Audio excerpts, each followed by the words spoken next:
Sophia Jewelry. Honor your story.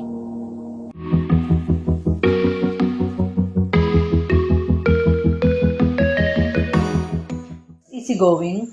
Ako kasi yung mom na relax lang. I am not easily stressed or bothered by minor issues lang. I let the kids handle mga minor issues at home, on their studies. I am flexible and also an open-minded mom. Especially with the 3 kids. Kasi yung 3 kong anak, malalaki na eh. Alam mo naman yung mga ganyang age, they like to be independent and do things on their own. Kaya ako as a parent, I laid back.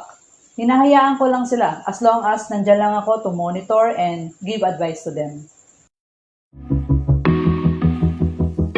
Yung na-train namin sila as independent. Kasi right now, they cook their own foods, gumigising na sila mag-isa, nag-aasikaso sa school, naglalaban na ng mga damit nila and even our clothes, nag-aalaga ng bata. Kasi I know someday, ma-realize na everything we do is for them.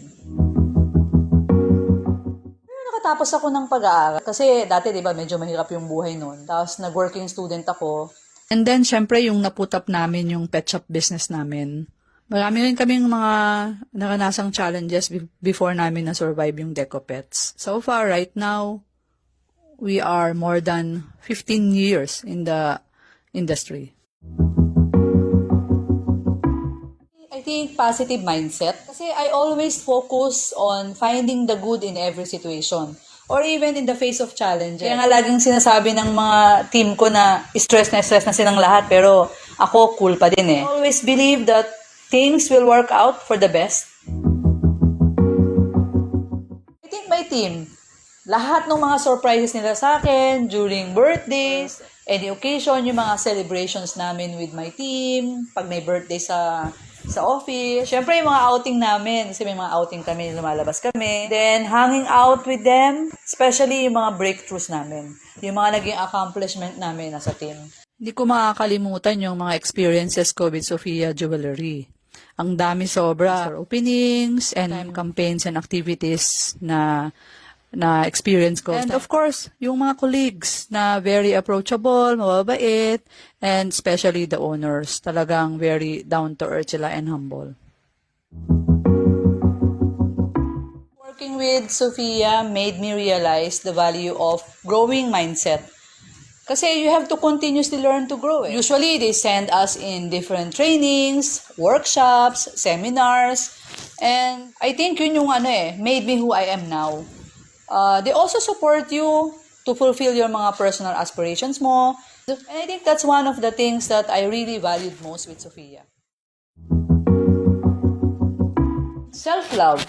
I think yun yung very important as a mom. Take care of yourself, have time for yourself, pamper yourself. Like, minsan, pumunta ako sa massage, or nagpa-parlor, or most of the time, lumalabas talaga kami mag-asawa. Get fit and eat healthy food.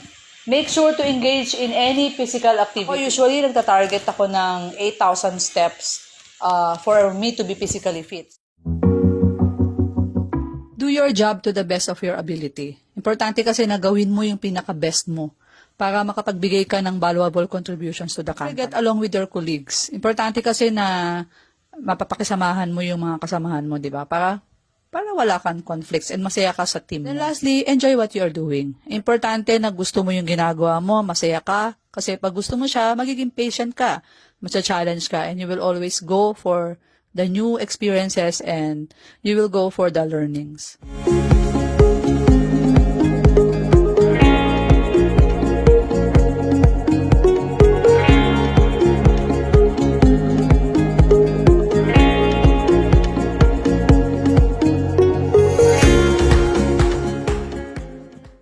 Sophia Jewelry.